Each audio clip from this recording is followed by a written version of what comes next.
안녕하세요. 이제는 14번째 시간이 되고요. 이번 시간에는 제2편 범죄 원인론의 제3장, 제4장이죠. 죄송합니다. 사회학적 범죄 원인론. 제2편의 제4장, 사회학적 범죄 원인론이죠. 여기서 제2절입니다. 사회구조 이론, 요거를 보고 있어요. 사회구조 이론에서 로마자 4번. 여기가 바로 하위문화 이론이거든요. 제가 계속해서 여러분들한테 반복적으로 사회구조 이론이 어떻고 사회과정 이론에 해당하는 게 어느 거고 이런 걸 얘기하고 있습니다. 이거는 제가 굉장히 강조하는 이유가 여러분들이 미시 이론이다, 거시 이론이다 그럴 때 그게 거시 이론인지 미시 이론인지 그거 확실히 알고 들어가셔야 돼요. 그러면 사회학적 범죄 원인론에서는 사회구조 이론과 사회과정 이론이 있다 그랬죠. 사회과정 이론은 과정을 중시한다. 범죄와 과정을 중시하는 거다. 요거는 사회구조 이론은 거시 이론이라고 그랬어요. 넓은 시각으로 보는 겁니다.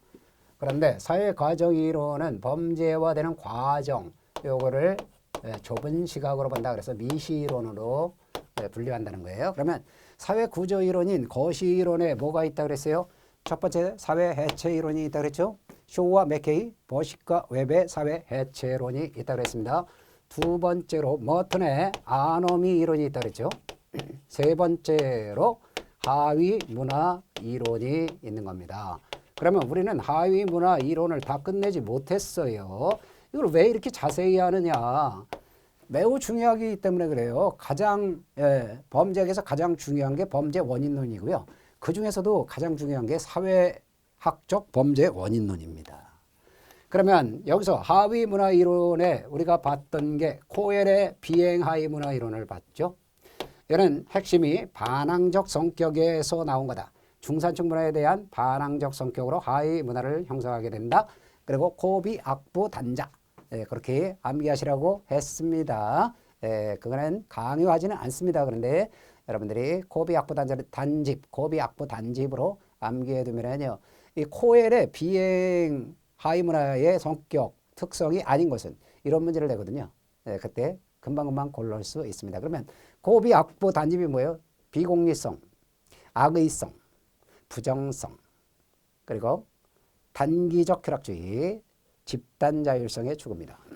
그 다음에 두 번째, 클로워드와 올린의 차별적 기회 구조 이론이라고 했습니다.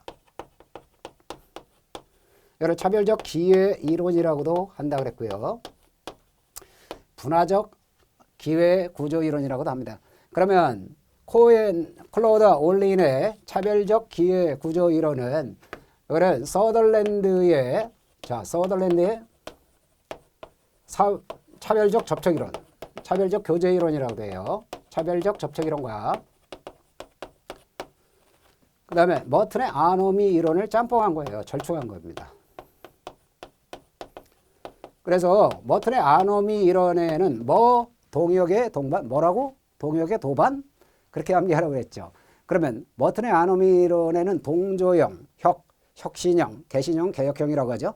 의례형, 예범형이에요. 도피형, 은둔형이라고도 하죠. 반항형, 반역형, 또는 이거를 혁명형이라고도 하죠. 그런 5가지 적응 양식을 얘기했단 말이에요. 그런데 5가지 적응 양식 그 얘기한 머튼의 아노미 이론을 받아들이면서 이 서덜랜드의 차별적 접촉 이론 요거를 같이 절충한 겁니다. 그러면 여기서 클로드와 올린의 이 차별적 기회 구조 이론에 따르면요, 기회 구조가 차별적이라는 거예요. 그러니까 이 클로드와 올린도 범죄 행위는요, 서덜랜드처럼 차별적 접촉 이론 이것처럼 학습된다 그래요. 학습이 되는데 여기서 있잖아요. 머튼의 아노미 이론을 접목시키다 보니까 머튼의 아노미 이론에 따르면요, 이 문화적으로 인정된 목표 있잖아요.